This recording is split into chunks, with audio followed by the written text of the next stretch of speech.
What is up? This is a continuation of part 1 of My Hero Academia Magic. And if you haven't seen that, dude, what are you doing?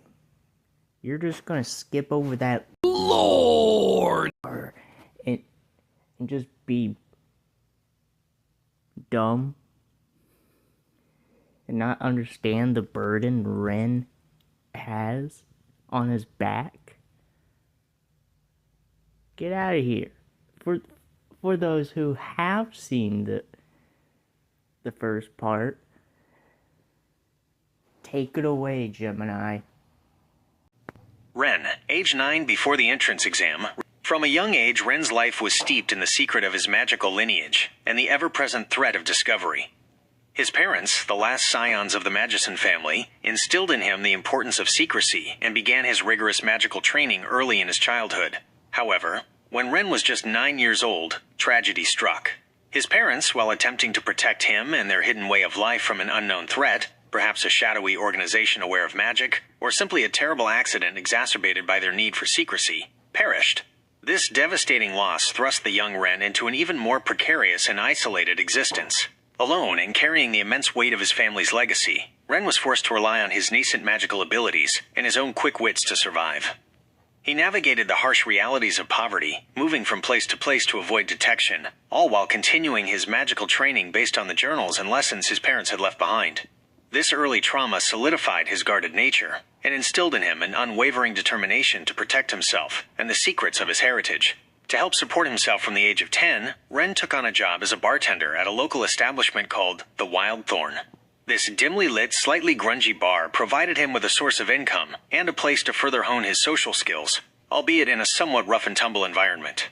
He learned to mix drinks with a focused and efficient expression, often using his magic subtly to enhance his speed and precision, all while keeping his true abilities hidden from the bar's clientele and owner. His formal education remained sporadic and inconsistent, dictated by his need to stay hidden and his work at the bar. However, Ren possessed a naturally inquisitive mind and an insatiable thirst for knowledge. He devoured books whenever he could find them, displaying a keen interest in history, engineering, and tactical strategy, often applying these concepts to his magical training. He also developed a fascination with flight, captivated by the freedom and control embodied by aircraft, perhaps a subconscious yearning for the open skies denied to his persecuted ancestors and his own transient life. Despite the immense hardships and early loss, Ren's inherent kindness and loyalty began to subtly manifest. He learned to observe and understand people, a necessary skill for survival and for his job at the Wild Thorn. He developed a strong sense of justice, a desire to protect the vulnerable, even if it meant risking his carefully constructed anonymity.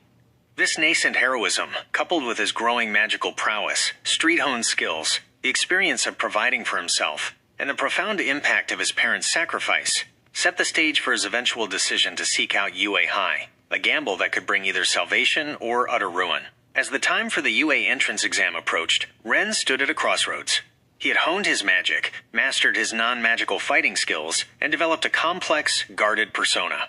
He knew the risks were immense. Exposure could mean persecution or worse.